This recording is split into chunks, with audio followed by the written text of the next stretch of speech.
Senator, thanks for inviting us into your hideaway. Yeah, glad to be here. What happens in a Senate hideaway? It sounds kind of secret.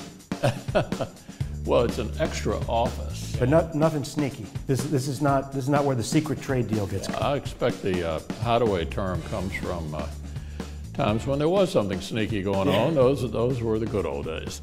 President Obama, after initially making fun of the idea. I would enjoy having some Kentucky bourbon with Mitch McConnell. Well, it hadn't happened yet, but neither of us have ruled it out. It's actually almost been an out-of-body experience, but I've been communicating with him a lot the last few days because we're on the same side on trade. If we had a Republican president right now, not a single Democrat would vote for Trade Promotion Authority. So what I've said to my members, if we want the next Republican president, who we hope will be sworn in less than 2 years from now, to have a chance to do trade agreements with the rest of the world, this bill is about that president as well as this one. So give me a verbal diagram of how you guys get over the goal line on this. Well, the White House is in charge of the Democrats. We're going to have most of the Republicans, and I'm optimistic. Look, I want to compliment the president. The way he took on the base, he took on Elizabeth Warren, he took on the labor unions.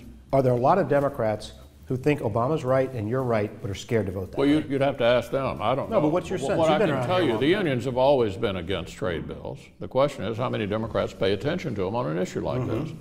More of them seem to be paying attention than in the old days. I think part of that is because on most issues the president staked out pretty far to the left. You've got the energy of the Elizabeth Warren faction kind of driving the agenda, pulling Hillary Clinton further to the left, which, by the way, I think is useful for us in the general election next year. The biggest divisions these days are not among Republicans, but among Democrats. But you mentioned Hillary Clinton. Is it not perfectly obvious to you that whatever she says now, she is for this deal, having promoted it as Secretary of State?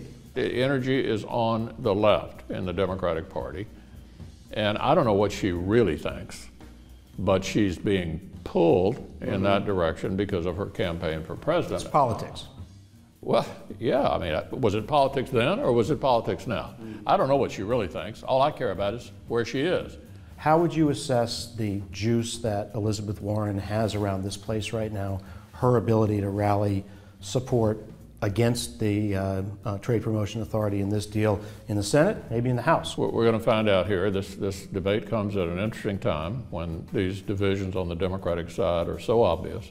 And what's your assessment of her? Is she a great politician? I think she's a very effective spokesman for a very far left position.